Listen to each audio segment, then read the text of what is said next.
Hey guys, subscribe for daily content. And if you're shopping for gear, make sure you check out the description for the newest items at some of the very best online retailers. There's also links for some of the items that I personally recommend. Thanks! What's going on YouTube? Metal Complex here, and today I've got another interesting knife review slash knife overview to share with you guys. This is the WE and GTC Coral. Very cool. I'm going to be honest with you guys. I have a heavy aesthetic bias when it comes to GTC knives, and I feel like the vast majority of people who see these don't agree with me. A lot of people look at these and think, you know, GTC designs are ugly. That's fine. I just want to let you know that I love the GTC aesthetic. Beauty is in the eye of the beholder. In some ways, it makes this knife, you know, you could argue, makes it more functional. In other ways, it kind of hinders you. Yeah, I wanted to let you know of that. This is available in a bunch of different forms. I will link it down in the description. It does help my channel when you use those links, but that is entirely up to you. Thanks to WE Knives for sending this in. Thanks to my patrons for supporting me. GTC is a custom knife maker, and it's very difficult for me to pronounce the person's name behind the GTC company, so I'm not even going to try because I know I'll butcher it, but his name can be found on the listing for this knife. They make custom knives, very crazy, complicated stuff. I am guessing that the Coral, this production version, is based on a custom from GTC. I think that we're lucky that we get production GTCs, because I remember 10 years ago where that was a laughable idea that we would have a company like WE make a production GTC knife, but here we are. I think that's pretty cool. Let's go ahead and measure it. This is the same company, the same person who designed the Solid. You guys know that I have two of those integrals from WE. This is not an integral, which is a key part of this review. We'll come back to that. Overall length of the Coral coming in at 7 inches. Blade length is 3 inches. Cutting edge is 2 3/4 inches. Let's do some size comparisons. Any custom scales you find in this section can be found down in the description under Original Goat and others. Up against the 8010 and my own Excalibur, you can see here, it's not what I would call a small knife. I would call this a medium knife, but it is much smaller than these two. Let's put it up against the Spyderco PM2 and the Spyderco Para 3, much closer in overall size to the Para 3, only a 1/4 inch shorter, but it's got, I'd say, identical cutting edge, right? Let's put it up against the Benchmade Griptilian, or in this case, the Ritter Hogue, and the Hogue Deca, which is right here. There we go. How's the action? Oh my gosh, is this thing fun to deploy? It is part of the reason why I love the Solid so much. Not only is the pivot action essentially fall shut, but we have that spring-loaded GTC. It's just SLT. And I always forget like if it's a collab or if it's just part of the model name. But anyways, the spring-loaded, disconnected flipper tab. You pull it back and it snaps down into place right here. You can see it actually tilts up.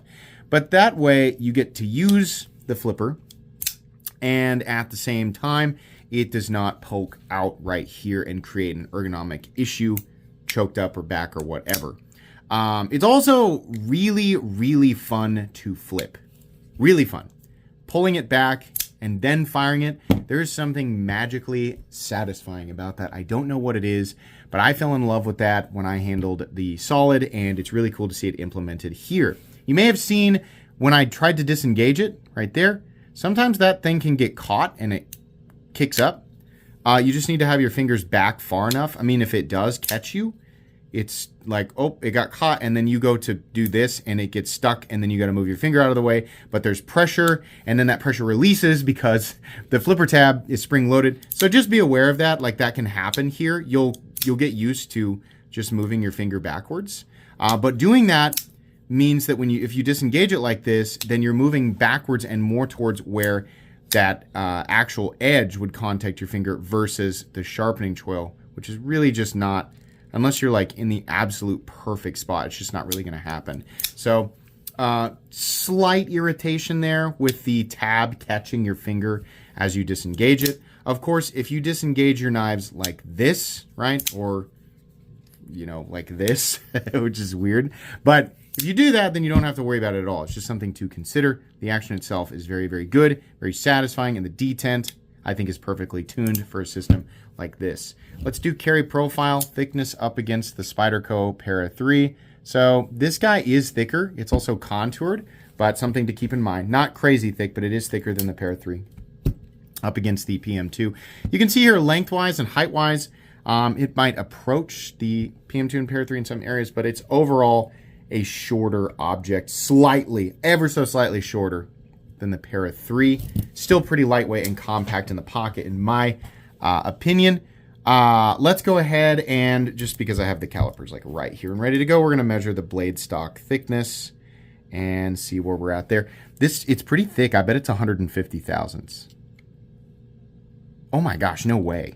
That can't be right. That can't be right. Hold on. 170 thousandths. Are you freaking kidding me? What the heck's 175 thousandths? That just doesn't seem right. It doesn't seem like it's that thick. That's wild. Let's hold on a second. Let's make sure. Let's do the rat. Yeah, okay, that's correct. So let's do the just making sure my calipers aren't on the fritz. That's also correct, 125 thousandths. Okay, that's crazy. I don't understand why the blade is so thick. I mean, like, it's not that it's far from the thickest blade I've ever shown here. It just seems needlessly thick on. That's fine, whatever. That's what the blade stock thickness is. Materials, we're coming off center, I just realized, which is actually, since it is coming off center and it's due to the pivot, that'll be a fun part of the episode when we talk about how to adjust this. But anyways, what are the materials? We have CPM 20CV for the blade. Unfortunately, 59 to 61, as they have always done. I will point out though that a lot of the blades from WE Knives have been tested from people with proper testing equipment, and it turns out that knives tend to be closer to the 60-61 when they are uncoated, and really only back at 59 when they are coated in something, right? So that kind of checks out. If you're trying to get the best out of the CPM 20CV from WE, then buy an uncoated blade. Can't say that it's perfectly consistent. That's just what people have been reporting. Anyways, titanium, carbon fiber, titanium backspacer, titanium pocket clip, and CPM 20CV blade, and quite a bit of it. They also have versions with different carbon fiber, and even a version with Timascus, so the weight could vary a little bit. 4.2 ounces, no real surprise there. Your balance on this knife is right here, right behind where the pivot is. So yeah. Now, because the pivot is backing out, which is not a big deal at all, just needs to be cranked on, we're going to do a hardware check, and I'm going to show you guys how to adjust this. My tools are very inexpensive and very recommendable. You can find them right down in the section of my description that talks about the tools I use on this channel. I bet that's a T6. I don't like it, but what are you going to do? So this inlay screw is an inlay screw. But also, let's just get that off of there. There we go. And then I'm going to use this right here. There we go.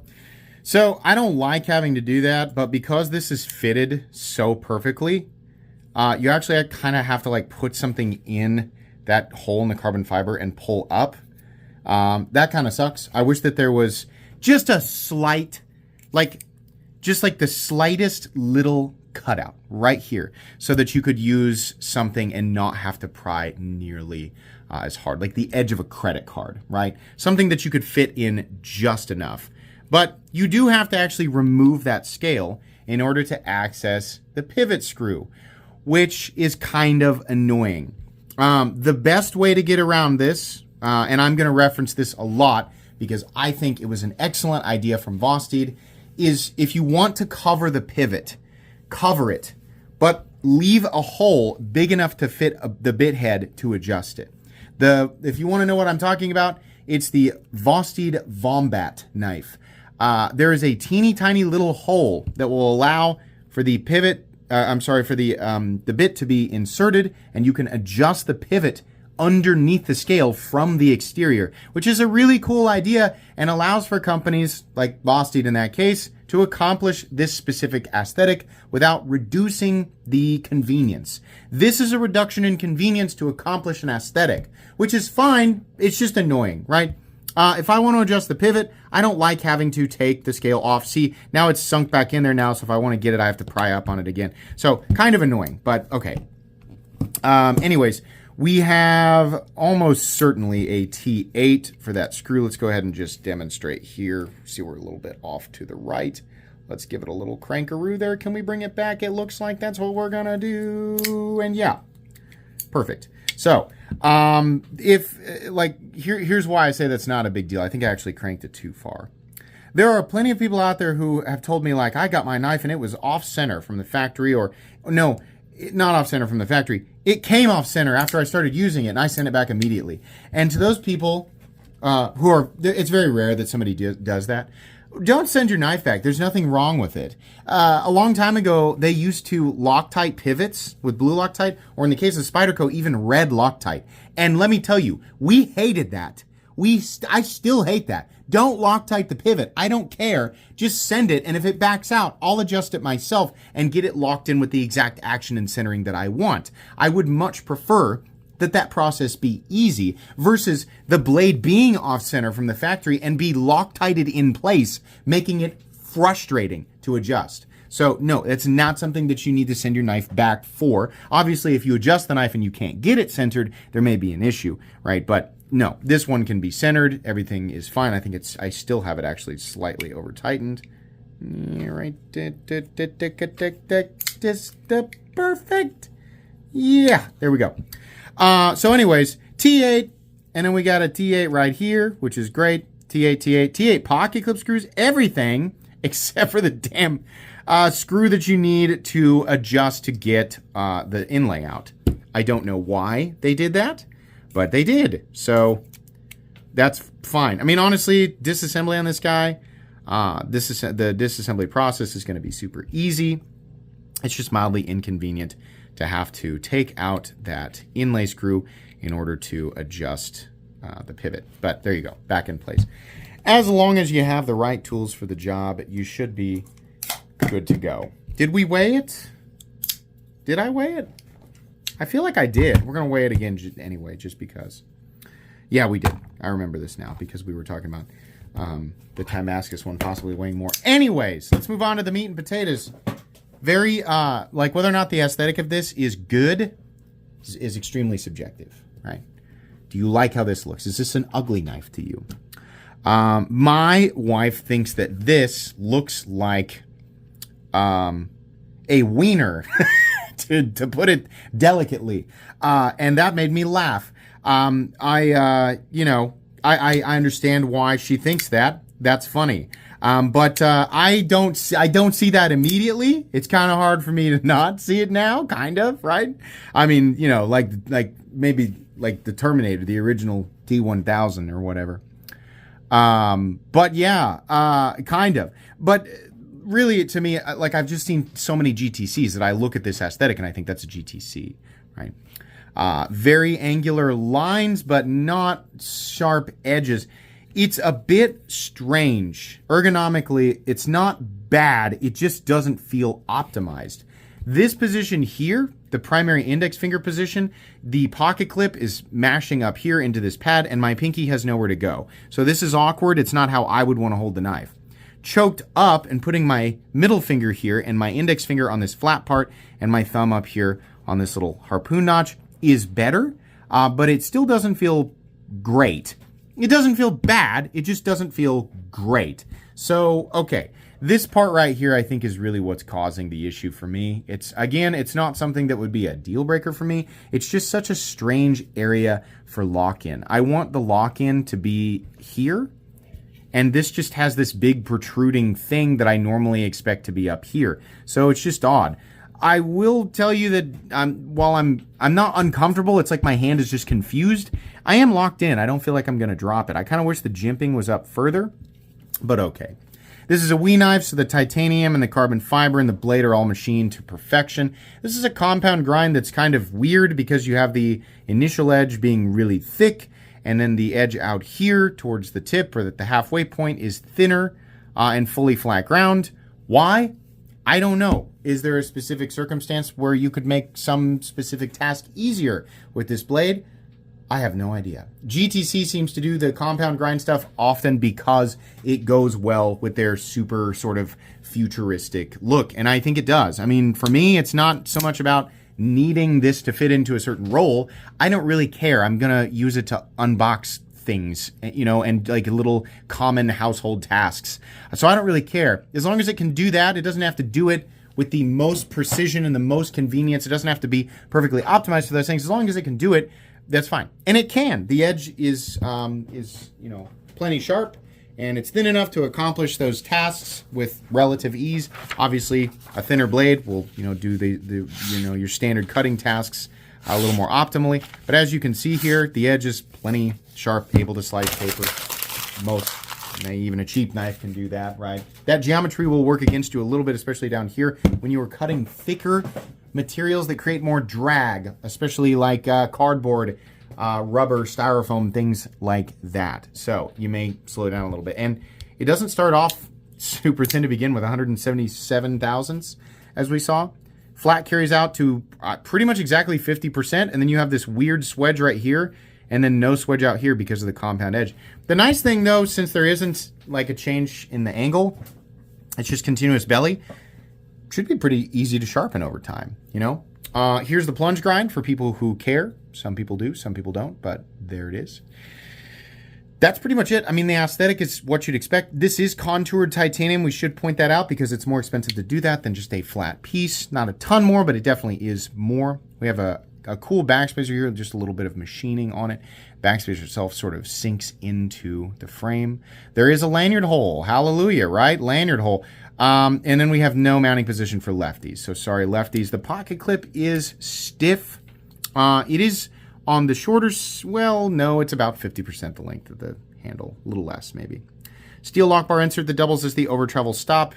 And then we have the stop pin actually attached to the blade, riding inside little channels carved out on either side of the titanium. So it's nice and stable. No lock stick, no double clutch, no pivot lash. Consistent in here, actually pretty smooth.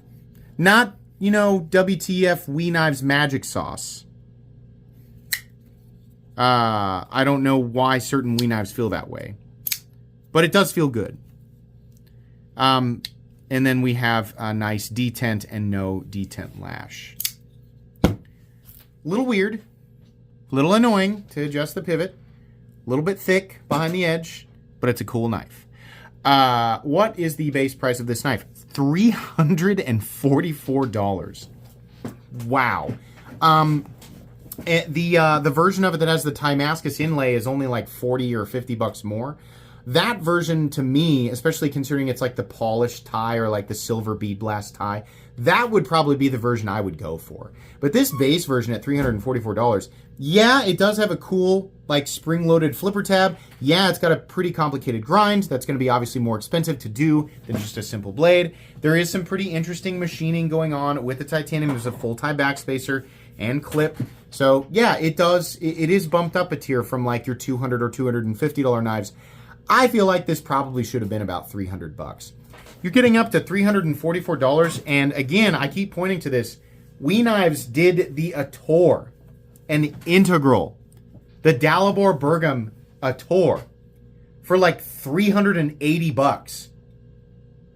So yeah, like the integral is going to be quite a bit more expensive to do. The Wii and GTC Solid was only 100 bucks more than this. It's like, you know, 65% larger, and it's an integral. And in my opinion, is even more complicated. I'm not sure why they wanted $344 from this. It's not the most offensive thing I've ever seen, but I think it is almost exactly $44 overpriced. Should you buy it? If you are a huge fan of the GTC aesthetic, you cannot afford a GTC custom. I mean, most people can't. They're freaking thousands of dollars. And you want something that is compact and fairly lightweight. Well, yeah, then for you, yeah, I think that this is okay. I mean, you're going to be overpaying for it a bit, but you don't really have any other options. This might be your best bet. For literally everybody else, no. No, not at all. I mean, first of all, nobody needs to have a pocket knife that costs $344. You only do that if you really want a pocket knife that costs that much. I mean, we can there are knives out there that, where the price I think is justified, but if you're going to reduce it to a need in terms of utility, no, you do not need to do that. You can obviously spend way less money and get a fully utilitarian object, right? But no, this isn't recommendable to the average person for a multitude of reasons. It is cool, though. I do personally like it. It's just I don't like it enough to say I would recommend it to everybody. So, cool knife from Wee. You can check it out if you want to. Links in the description. That'll be it from me today. Please make sure to follow me on Instagram at metal_complex. If you enjoyed this video, leave a like. If you'd like to check out my other content, I do, of course, have lots of videos of knives that are either expensive or inexpensive that I do or don't like, so check those out. And if you enjoy all my content, go ahead and click on the Metal Complex logo right there and subscribe because there's definitely more coming. Thanks again for watching, everybody, and have a great day.